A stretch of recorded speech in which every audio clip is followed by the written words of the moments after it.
little over a decade later, the U.S. military conducted experiments to bring weather to the battlefield. October 1966. The Vietnam War is in full swing. U.S. military scientists are devising a way to slow down enemy forces using the weather. U.S. had gone from advisor status to in-field combat status, and were not doing well. As a result of not being able to make progress on the ground, the U.S. went to bringing the battle into the atmosphere above the battlefield. The Air Force employed a groundbreaking military directive called Project Popeye. Project Popeye was a weather modification program that involved cloud seeding, and the idea was to produce or exaggerate the monsoon rains that are traditional in that region. Experiments are carried out beforehand with the military aircraft dropping silver iodide crystals in clouds over a strip of the Laos Panhandle, east of the Belovans Plateau in the Sekong River Valley. 50 cloud seeding runs are conducted. 82% of the clouds seeded produce rain within a brief period. So Project Popeye then became Operation Popeye. It became a proper military program during the Vietnam War. The goal of Operation Popeye was to extend the monsoon season and create an inordinate amount of rainfall by seeding clouds over the Ho Chi Minh Trail. The Ho Chi Minh Trail was the primary supply route by which the North Vietnamese Army really supplied its troops that were operating in combat forces operating in South Vietnam, as well as supplying the Viet Cong. So it was the most significant logistical center of gravity to the North Vietnamese, and it was an important strategic objective for the United States and our ally South Vietnam to try to interdict that supply line to cut off those supplies to the enemy.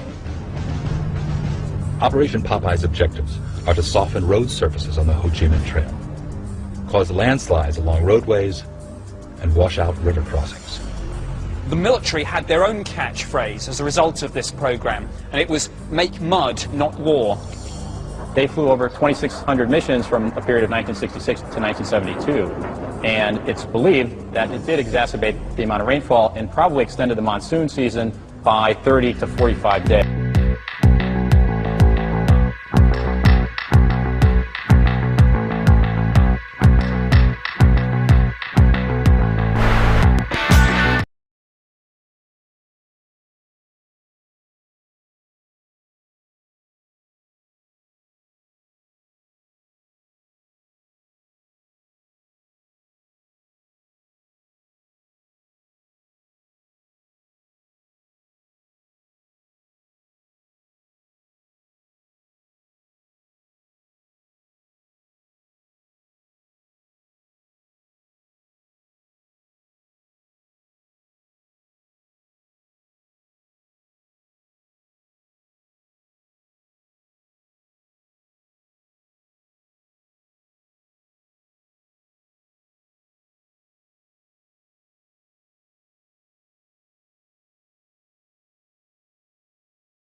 Could a strange substance found by a Southwest Arkansas man be part of a government test?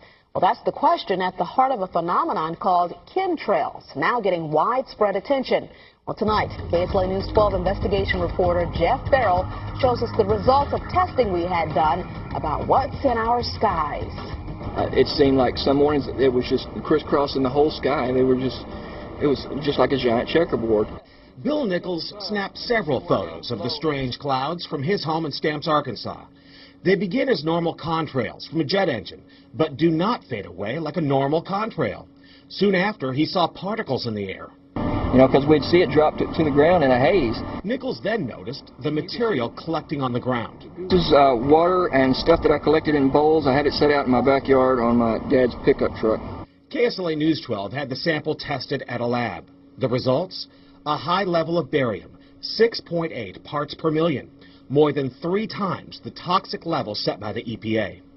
Armed with these lab results about the high levels of barium found in our sample, we decided to contact the Louisiana Department of Environmental Quality. They told us that yes, these levels are very unusual, but at the same time they added the caveat that proving the source is a whole nother matter. Barium is a hallmark of other chemtrail testing, which even attracted attention from a Los Angeles TV station. There's already no shortage of unclassified weather modification programs by the government. But those who fear chemtrails could be secret biological or chemical testing on the public point to the 1977 Senate hearings in particular, which confirmed 239 populated areas had been contaminated with biological agents between 1949 and 1969. Later, the 1994 Rockefeller Report concluded hundreds of thousands of military personnel were also subjected to secret biological experiments over the last 60 years. But could secret testing be underway yet again? KSLA News 12 discovered chemtrails are even mentioned by name in the initial draft of House Bill 2977 back in 2001 under the Space Preservation Act. But the military denies any such program exists. Jeff Farrell, KSLA News 12 reporting.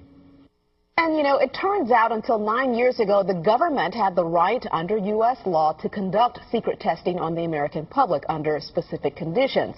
Only a public outcry repealed part of that law, with some exceptions. Now, Jeff's report mentioned high levels of barium linked to those alleged chemtrails. We wanted to find out exactly what effects barium has on the body. We spoke with Mark Ryan, the director of the Poison Control Center. Ryan tells KSLA News 12 that short-term exposure can lead to anything from stomach to chest pains. Long-term exposure causes blood pressure problems. Ryan addressed concerns by chemtrail researchers that barium could be meant to wear down a person's immune system.